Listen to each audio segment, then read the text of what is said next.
Muy buenos días a todos. Es un placer tener la oportunidad de poder conectarnos por este medio este domingo, 26 de abril, si no me equivoco. Y vamos a seguir en Filipenses. El pasaje que manejamos la semana pasada tiene una continuación interesante en esta semana. Yo he dado como título de esta enseñanza la importancia de las relaciones en el cuerpo de Cristo y su propósito.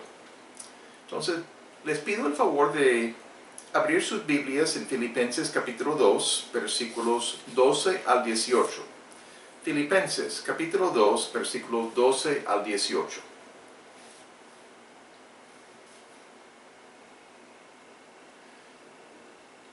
Antes de leer el pasaje, vamos a compartir unos pensamientos en particular.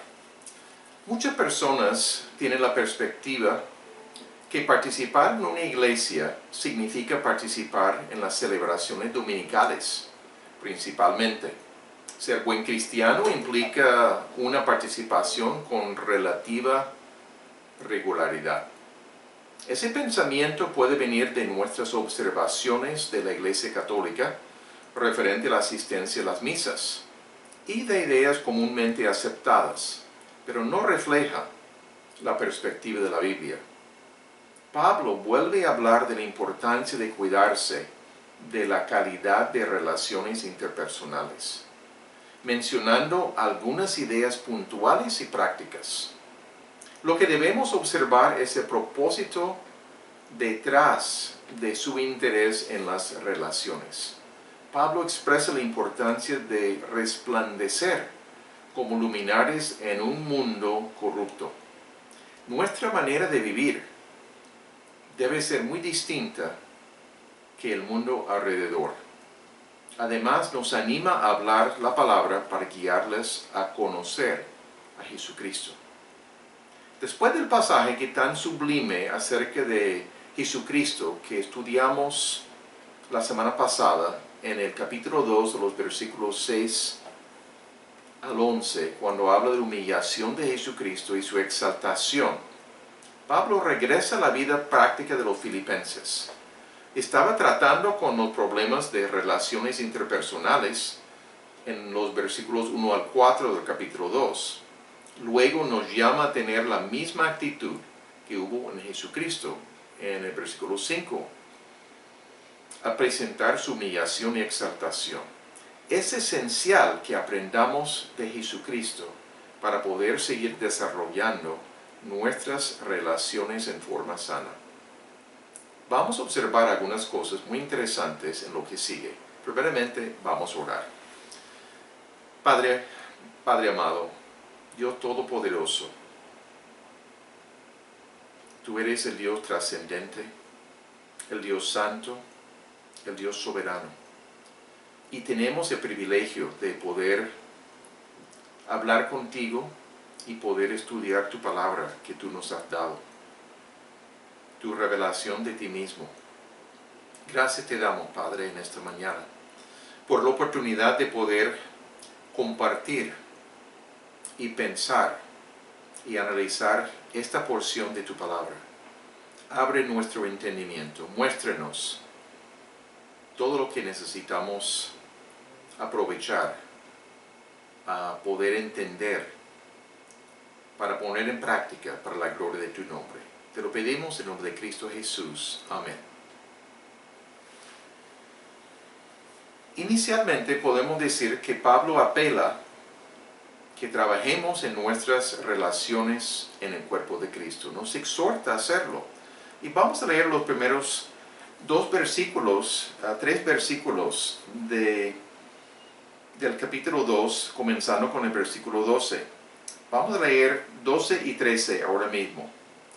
Por tanto, amados míos, como siempre habéis obedecido, no como en mi presencia solamente, sino mucho más ahora en mi ausencia, ocupaos en vuestra salvación con temor y temblor, porque Dios es el que en vosotros produce así el querer como el hacer, por su buena voluntad. Pablo quiere que trabajemos en nuestras relaciones en el cuerpo de Cristo. Comienza, por tanto, es una conclusión, una inferencia del ejemplo del mismo Señor Jesucristo que presentamos la semana pasada, los versículos inmediatamente anteriores, 6 al 11. Y llama a los filipenses amados míos, una muestra de la relación tan estrecha que Pablo tenía con ellos. Les trata como personas muy importantes para su vida. Tiene una relación muy interesante y muy cercana, muy especial con ellos. Pero notamos que él dice, como siempre habéis obedecido, no como en mi presencia solamente, sino mucho más ahora en mi ausencia. Habla de su práctica de obedecer. Ha sido una congregación que ha obedecido al apóstol Pablo. Cuando él estaba presente entre ellos, siempre lo habían obedecido. Vio una respuesta favorable, una respuesta buena. Pero les pide que siga con esa presencia en su ausencia. Interesante, pero la naturaleza de esa obediencia ya se nota en el mismo pasaje con un mandato que da. Ocupaos en vuestra salvación con temor y temblor. Deben ocuparse en su salvación con temor y temblor. Se debe verse este versículo no como algo personal únicamente, aunque obviamente tiene sus aplicaciones personales, pero debemos verlo en forma colectiva o corporativa. Está en el contexto del ejemplo anterior de Jesucristo. Y Pablo sigue con ese pensamiento presente. La fe en Jesucristo se expresa en obediencia a Cristo. La fe en Jesucristo se expresa en la obediencia a Jesucristo. No es seguir unas reglas como obligadamente. No es la idea. La realidad es la dedicación a Él. La disposición, el deseo de poder realmente vivir para Él, obedecerle, poner en práctica lo que la palabra nos dice. La obediencia en este caso se ve en la expresión ocuparse en su salvación. Significa que en sus relaciones, los unos a los otros, deben vivir a la luz de la salvación recibida por la obra de Jesucristo. Ese es el contexto aquí. Incluye la humildad y el servir a los demás. Todo esto siguiendo el ejemplo del Señor Jesucristo. Ocuparse en su salvación tiene que ver con relacionarse, pero tomando en cuenta la naturaleza de la salvación que recibimos por la obra de Jesucristo. Y aquí el ejemplo de Jesucristo habla de humildad, también habla de servicio a los demás. Y el tiempo del verbo aquí indica acción continua, diligencia sostenida. No es que una vez o de vez en cuando lo hacemos, sino la idea es de prestar atención y ocuparnos siempre con mucha diligencia, sosteniendo esa diligencia en lo que debemos hacer. Pero agrega la expresión con temor y temblor. Cuando utiliza esta expresión, está mostrando que es un asunto muy importante para Pablo. Hay que hacer un esfuerzo en dependencia de Dios. Toca ser diligente. No se puede entender la salvación como algo liviano, sin significado, después de haber meditado en el capítulo 2, los versículos 6 al 11. Después de pensar en Jesucristo, encarnarse, en vivir aquí en la tierra y obedecer hasta la muerte, ya vemos cuánto le costó al Señor Jesucristo para proveer para nuestra salvación. Lo que implica aquí de hacerlo con temor y temblor Es una cuestión de maravillarnos de nuestro Dios y de nuestro Salvador. Debemos ocuparnos en nuestra salvación con toda seriedad y para honrar a Dios. Implica ocuparnos de todo corazón y no a medias. Implica vivir por fe en Dios, dependiendo de su poder, diariamente vivir en fe, en sus fuerzas, en sus provisiones. Implica tener humildad y no autosuficiencia, pensando que nosotros podemos hacerlo con nuestra capacidad de pensar. El hombre no actúa solo en este proceso de la santificación, de seguir creciendo en nuestra relación con Dios y con los demás. Dios es el que nos da capacidad, nos capacita para poder ocuparnos de nuestra salvación.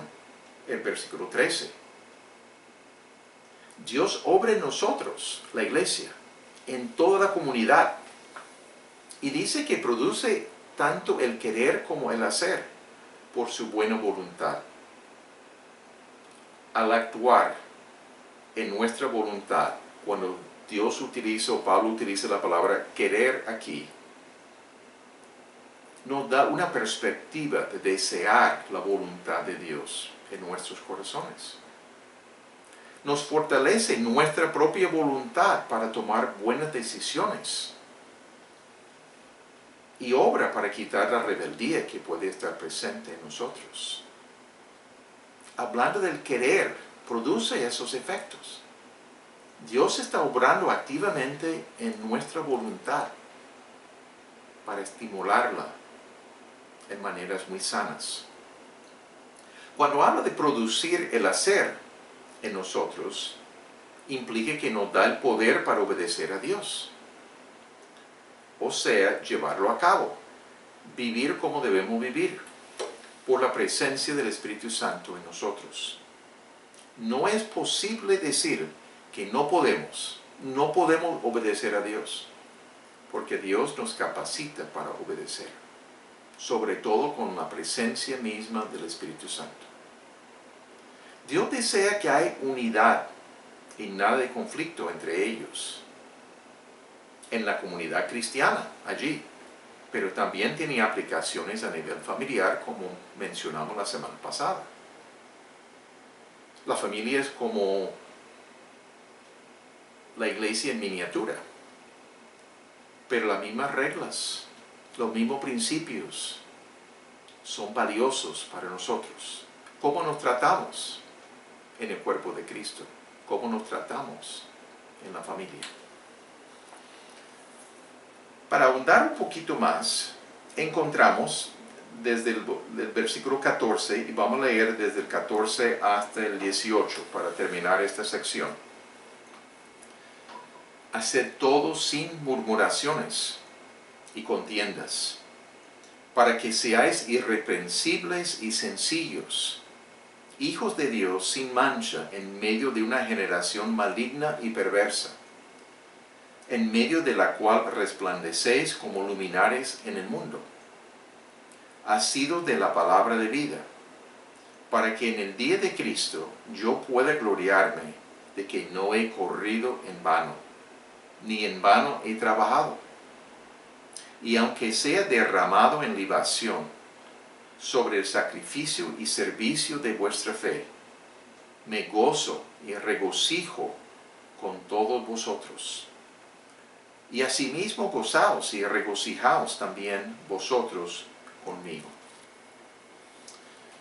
Esta sección, Pablo quiere que tengamos buen testimonio ante el mundo al vivir en armonía en la iglesia siendo en la comunidad de los cristianos. Pero notamos cómo comienza a hacer todo sin murmuraciones y contiendas. Otro mandato aquí. Les manda a cesar sus murmuraciones y sus contiendas. Evidentemente había cierta necesidad en esa iglesia. Una iglesia con muchas buenas cualidades, pero también una tendencia en este aspecto. Otra vez, el tiempo del verbo es tiempo presente. Es una acción que seguimos llevando a cabo. De parar, de no participar en murmuraciones y contiendas. Cuando habla de murmuraciones, es una referencia a 1 Corintios capítulo 10, versículo 10. Una sección donde Pablo está dando un ejemplo de Israel y cómo la iglesia puede aprender de ese ejemplo. Textualmente dice, ni murmuréis, como algunos de ellos murmuraron y perecieron por el destructor. Sencillo, pero era la acción de Israel contra Dios y contra Moisés en el desierto. Los años que estaban en el desierto antes de llegar a la tierra prometida. Se manifestaron en diferentes ocasiones con quejas, con críticas contra Moisés, contra Aarón, reclamando que no tenían comida, no tenían agua, hubiera sido mejor volver a Egipto. Todo esto era parte de lo que ellos estaban quejándose y fuertemente contra Moisés, diciendo que Moisés no era nadie importante, debían reemplazarlo. Todos eran santos, todos merecían ser reconocidos. Una protesta de 250 personas en un momento dado. Está diciendo aquí, no debemos estar murmurando, quejándonos, criticando. No conviene a la iglesia del Señor Jesucristo. Tampoco contiendas. Contiendas hablan de conflicto interpersonal entre hermanos o en la familia. Pablo está diciendo nada de murmuraciones y nada de contiendas. Quiere que se relacionen de una manera más apropiada por ser hijos de Dios. Pero notamos aquí en el versículo 15 que está hablando de propósitos. Está muy claro cuando vemos la expresión ¿para qué? Para ser irreprensibles y sencillos, para ser reconocidos como hijos de Dios, sin mancha. Son hijos de Dios realmente para dar testimonio en medio de una generación maligna y perversa. Las murmuraciones y contiendas dan mal testimonio ante los incrédulos. Supe hace no tanto, aún de una congregación en Barranquilla que ha sufrido en años recientes hasta 4 divisiones. No conviene, el testimonio de esa iglesia no va a ser tan bueno por la naturaleza de las complicaciones que han vivido. Cuando habla de ser irreprensibles,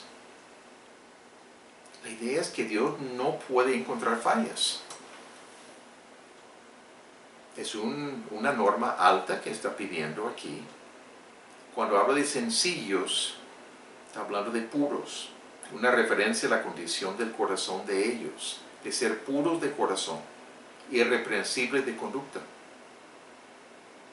Se describe el ambiente en Filipos, una ciudad pagana, una ciudad romana, como generación maligna y perversa. Se nota aquí una referencia al Deuteronomio 32, versículo 5, que dice, generación torcida y perversa. En Deuteronomio es una referencia a la conducta de Israel originalmente. Dios está manifestando su desagrado, su actitud negativa hacia el comportamiento de Israel. Pero aquí Pablo toma la misma idea para la expresión refiriéndose a la ciudad de Filipos. En el versículo 28 del capítulo 1, Pablo estaba refiriéndose a la oposición Y textualmente dice, y en nada intimidados por los que se oponen, para que ellos ciertamente es indicio de perdición, mas para vosotros de salvación, y esto de Dios. El pueblo de Filipos tenía su devoción a César como el Señor, el único Señor para ellos. Y la gente estaba perturbada que los cristianos proclamaron otro Señor, el Señor Jesucristo. Y según lo que entendemos en la Biblia, el Señor de señores. Por esto había fuerte oposición y llamaba a esa ciudad generación maligna y perversa. A veces donde vivimos no miramos tan mal, porque hay cosas buenas y agradables muchas veces. Barranquilla tiene o debe tener la misma descripción. Lo que está alrededor de nosotros realmente implica algo distinto, algo santo por sí solo. Creo que saben responder a esta pregunta retórica. En la última parte del versículo 15 dice, en medio, hablando de esa generación maligna y perversa, en medio de la cual resplandecéis como luminares en el mundo, asidos de la palabra de vida, para que en el día de Cristo yo pueda gloriarme de que no he corrido en vano, ni en vano he trabajado. Deben resplandecer como luminares en el mundo. Debemos nosotros resplandecer como luminares en el mundo. Puede ser que el apóstol está haciendo una referencia aquí a Daniel, capítulo 12, el profeta Daniel, capítulo 12, versículo 3, que habla del pueblo de Israel durante el tiempo de tribulación, 7 años de tribulación, antes de la segunda venida del Señor Jesucristo. Dice textualmente, los entendidos resplandecerán como el resplandor del firmamento, del cielo, y los que enseñan la justicia a la multitud, como las estrellas a perpetua eternidad. Lo repito por un momento. Los entendidos resplandecerán como el resplandor del firmamento, y los que enseñan la justicia a la multitud, como las estrellas a perpetua eternidad. Puedes leer lo mismo en la versión La Biblia de las Américas. Los entendidos brillarán como el resplandor del firmamento, y los que guiaron a muchos a la justicia, como las estrellas, por siempre jamás. Está hablando de guiarlos a conocer la verdad, a conocer el Evangelio sin haber usado esa palabra. Los que guiaron a muchos a la justicia, que es lo mismo que los que enseñan la justicia a la multitud. Están interesados en ayudar a otras personas a entender la verdad acerca de Dios, acerca de Jesucristo, acerca de la salvación, acerca del perdón de pecados. Esta expresión es conocida en su variación en Mateo capítulo 5, el mismo Señor Jesucristo, en versículos 14 a 16, dice, vosotros sois la luz del mundo. Una ciudad asentada sobre un monte no se puede esconder, ni se enciende una luz y se pone debajo de un almud, sino sobre el candelero. Y alumbra a todos los que están en casa. Así alumbre vuestra luz delante de los hombres, para que vean vuestras buenas obras y glorifiquen a vuestro Padre que está en los cielos. Nuestra luz debe alumbrar delante de los hombres. Pablo está diciendo algo muy parecido. Debemos resplandecer como luminares en el mundo. Mucho más fuerte que el alumbramiento público. en momentos de oscuridad, de brillar, de mostrarnos totalmente distintos en nuestro comportamiento, totalmente distintos en nuestro estilo de vida, totalmente distintos en nuestros propósitos en la vida. El sentido es que necesitan brillar en el mundo en contraste con la oscuridad. Y adicionalmente deben iluminar la oscuridad al mostrar una vida diferente. Cuando menciona asidos, en el versículo 16, asidos de la palabra de vida, en la Biblia de las Américas dice, sosteniendo firmemente la palabra de vida. Pero para captar algo, el orden de las palabras en el griego, que muestra un énfasis, dice, la palabra de vida, sosteniendo firmemente. Cuando adelantan esta frase, la palabra de vida, está dando un énfasis sobre la importancia de guiar a otros a experimentar vida eterna. Debemos compartir la palabra de vida. Se enfocan en el evangelismo. Está diciendo lo mismo que en Daniel 12, versículo 3. Su conducta como iglesia debe dar un buen testimonio, pero también deben compartir la palabra para presentar el evangelio, para hablar de Jesucristo, para guiar a otros a prestar atención. Pero también notamos otro propósito, versículo 16, para que en el día de Cristo, hablando del futuro escatológico, de las cosas de su segunda venida, sencillamente, Pablo puede gloriarse de no haber corrido en vano, ni en vano trabajado. Pablo puede regocijarse en ese día que los filipenses y otros hayan obtenido el premio al final de la carrera. Corrido, Pablo utiliza el término comúnmente para una carrera de atletismo, Juegos Olímpicos, cosas así. La carrera, pero la vida cristiana es como una carrera. Pero no hay únicamente uno de nosotros que podemos ganar. Todo lo que estamos en Cristo podemos ganar el premio al haber terminado la carrera. Pablo invirtió toda su vida en ayudar a otros a obtener la vida eterna y a crecer en Cristo. Y capacitarles para que ellos mismos eran comunicadores del mensaje del Evangelio. Cuando habla de ahí de no haber trabajado en vano, implica trabajo difícil y arduo, trabajo no fácil. Su vida se dedicaba realmente a ayudar a otras personas.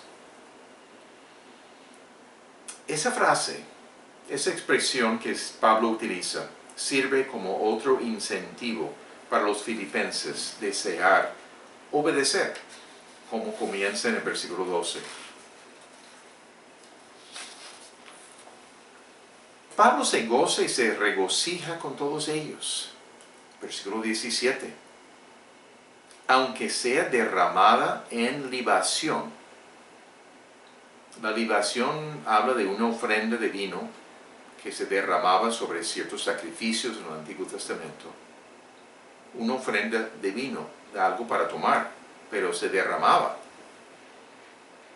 Es una referencia a su tiempo en prisión, su libación, su ofrenda que se derramaba sobre ciertos sacrificios. Una referencia a su tiempo en prisión.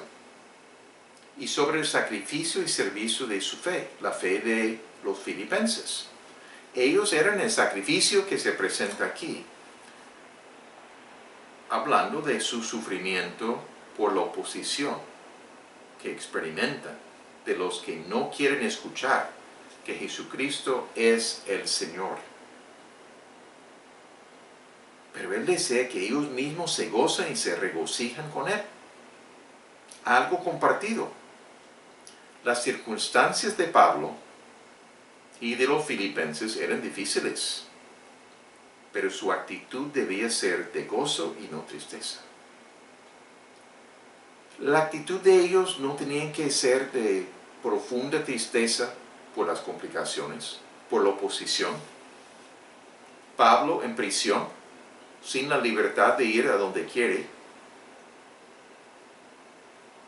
no se enfocaba en tristeza. Ay, es que no puedo salir de aquí, ¿qué hago? ¿No? Se mantenía gozo en su corazón. Su gozo no está en sus circunstancias, sino en la solidez de su relación con Jesucristo y la obra definitiva de Jesucristo en la cruz por los pecadores que creen en el Señor Jesucristo. El gozo tiene que ver con la relación con Jesucristo, la solidez de esta relación, no las circunstancias. Las circunstancias en la vida pueden cambiar. La relación con Jesucristo es permanente. Hay una gran diferencia. Por eso que Pablo habla de que puede regocijarse junto con los filipenses, al ver que ellos llevan su conducta de una manera que agrada a Dios y que sean genuinamente capaces de resplandecer como luminares en el mundo. Es oportuno en estos momentos de la cuarentena que tenemos aquí en Colombia, las limitaciones que tenemos, el trabajo adicional para la necesidad de limpiar todo, muy especialmente para eliminar el virus, para no contaminarnos en casa, en familia, en reconocer que podemos regocijarnos debido a la clase de Salvador que tenemos. La clase de Salvador que tenemos se refiere al pasaje de la semana pasada, capítulo 2, versículos 6 al 11. La humillación del Señor Jesucristo, su encarnación, su obediencia hasta la muerte, pero su exaltación hasta lo sumo, cuando todo el mundo va a tener que doblar la rodilla delante de Él y reconocer y confesar con la boca que Jesucristo es el Señor, el único Señor. Esa es la clase de Salvador que tenemos. El apóstol tiene esto muy de presente en ese momento. Ellos necesitan regocijarse juntamente con Él. En el tiempo de la venida del Señor Jesucristo quiere poder presentar a los filipenses como ejemplo de la obra que Dios ha logrado por medio de Él.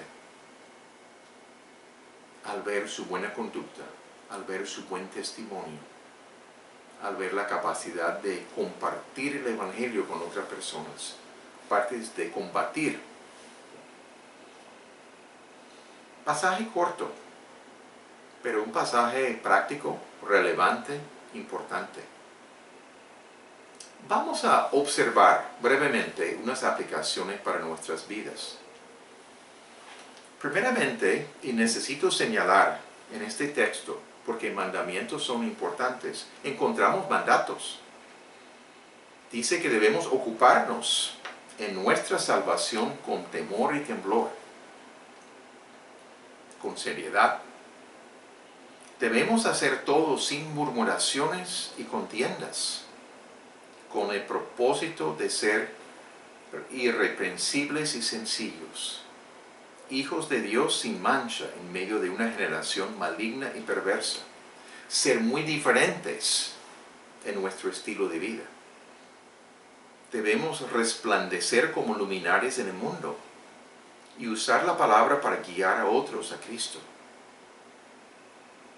Y otro mandato, de gozarnos y regocijarnos en Cristo, a pesar de circunstancias negativas.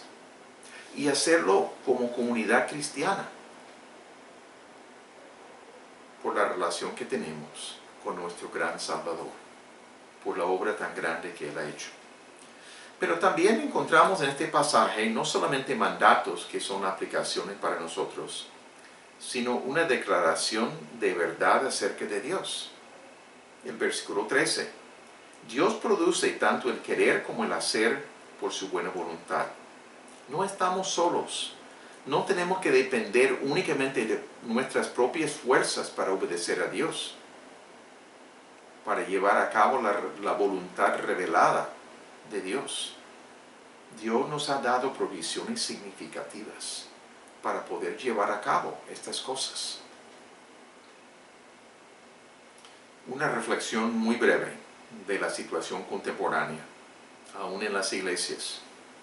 Hay una tendencia de solamente pensar en nosotros y no en nuestra responsabilidad de tener un impacto en el mundo alrededor. Si solamente pensamos en nosotros como familia, solamente como nosotros como congregación, y no miramos, no elevamos la vista hacia el resto del mundo que está alrededor, los que viven alrededor de nosotros en esta ciudad, vamos a quedar cortos. No es la perspectiva que está presentando Pablo para los filipenses ni para nosotros. Es evidente que en esta carta, por lo que se presenta el apóstol, que los filipenses participaron en la extensión del evangelio. Lo hicieron con ganas. Lo hicieron a propósito. Deseaban participar en ese trabajo. Pensemos en algo de implementación para nosotros en respuesta a lo que hemos visto en este pasaje y los mandatos y la declaración de verdad. Menciono algunas cosas para nuestra reflexión y aplicación a nuestras vidas.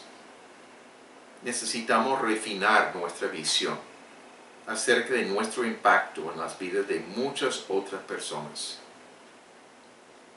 Refinar la visión, aumentar la visión, mirar alrededor. Es visión colectiva de todos en la iglesia, no es de una sola persona, no es solamente el pastor. Implica la participación de todos. Refinar nuestra visión, elevar nuestra visión, extender nuestra visión para ver cuántas personas necesitan conocer de Jesucristo y ser impactados por nuestro testimonio. Otro punto es que las características de nuestra vida como iglesia deben reflejar la santidad de Dios y contrastar con las características del mundo. Como hijos de Dios necesitamos reflejar quién es Jesucristo, quién es Dios. Si somos hijos, debemos vivir de una manera que refleja que somos hijos de Dios. En santidad de vida, nuestra calidad de vida debe brillar porque sabemos relacionarnos de manera correcta. Relacionarnos interpersonalmente, mostrando amor y unidad. Nuestra manera de vivir con otros en la congregación, otros en la familia. Número 3 que tengo apuntado: ¿quiénes son las personas alrededor de nosotros que necesitan de Cristo? Deseo que piensen. Familiares nuestros, amigos, compañeros de estudio o trabajo. ¿Quiénes son estas personas? ¿Podemos identificarlas? ¿Qué podemos hacer? Pasos muy sencillos, aún en medio de la cuarentena. Identificarlos. Hacer una listica si es necesario. Orar por corazones abiertos, por corazones receptivos de parte de ellos. Servirles. Yo sé que hay limitaciones en este momento, pero no para siempre vamos a estar en cuarentena, a lo menos esperamos que no. Pero aún hay formas de servir a distancia, amarles, compartir la palabra con ellos a una distancia, por llamadas, por diferentes formas que podemos hablar. Personas que están sufriendo temores, no saben cuándo esto va a terminar, temores por la parte económica, temores por la enfermedad, temores por muchas cosas. ¿Qué está pasando en este mundo? Nosotros tenemos el gran privilegio de poder compartir la palabra de esperanza, la palabra del Evangelio. El Evangelio del Señor Jesucristo explícitamente. Como cuarto punto, aún en medio de la cuarentena, en vez de solo concentrarnos en nosotros mismos y la vida diaria, y es fácil quedarnos ocupados con esto, necesitamos elevar nuestra vista para pensar en otros también y hacer lo posible en relación con otros. No podemos garantizar que se abra en su corazón, pero podemos orar, podemos prestar atención, podemos ver oportunidades, podemos tomar iniciativa aún de llamar y preguntar cómo están y tener una palabra apropiada para compartir en caso de que sea oportuno. Y por último, nuestra visión necesita incluir no solo extensión evangelística, sino la plantación de más iglesias. No podemos tener la mentalidad de con 2 congregaciones de la Iglesia Bíblica Koinonia, ya basta para Barranquilla. Con la población del tamaño de Barranquilla, con las oportunidades, con cosas que Dios nos ha mostrado de cómo relacionarnos en grupos familiares, cómo ministrarnos, cómo edificarnos mutuamente, cómo apoyarnos, cómo orar los unos por los otros. Necesitamos pensar en extendernos más, en tener más liderazgo y poder plantar más iglesias en el futuro no tan lejano.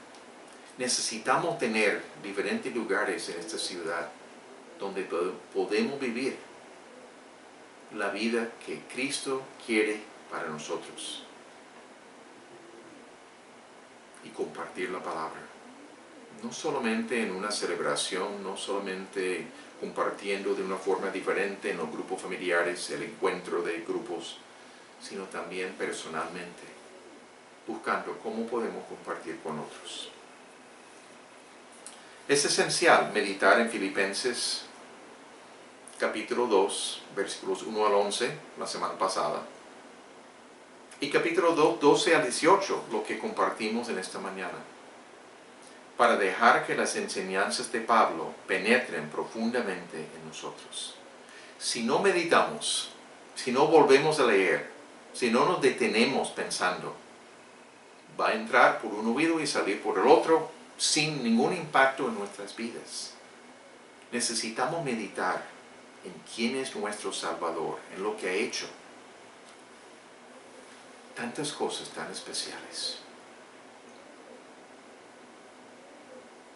Por todo lo que hemos recibido de parte de Jesucristo,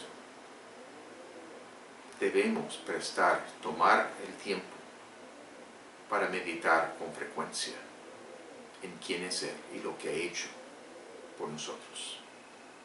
Oremos. Padre de la gloria, te damos las gracias en esta mañana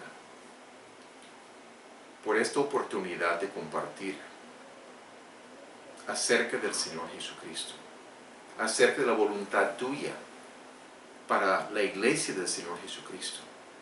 Gracias por las instrucciones que encontramos aquí, mandatos, provisiones de parte tuya, para nosotros poder vivir de una manera que produce contentamiento en tu corazón, agrado. Padre, obra en nuestros corazones. Sigue mostrándonos aspectos prácticos, cómo nosotros podemos poner en práctica estas cosas. Cómo podemos relacionarnos con los hermanos de la congregación, con los hermanos del grupo familiar, con los que están en nuestra familia, con quienes vivimos, para tener las actitudes correctas,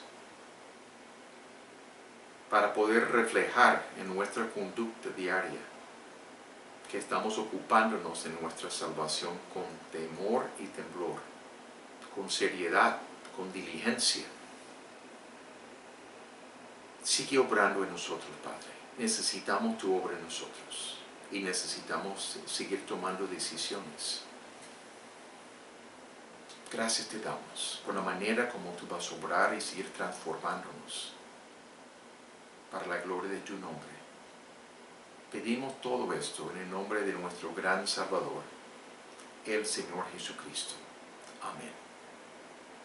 Que Dios les bendiga, hermanos.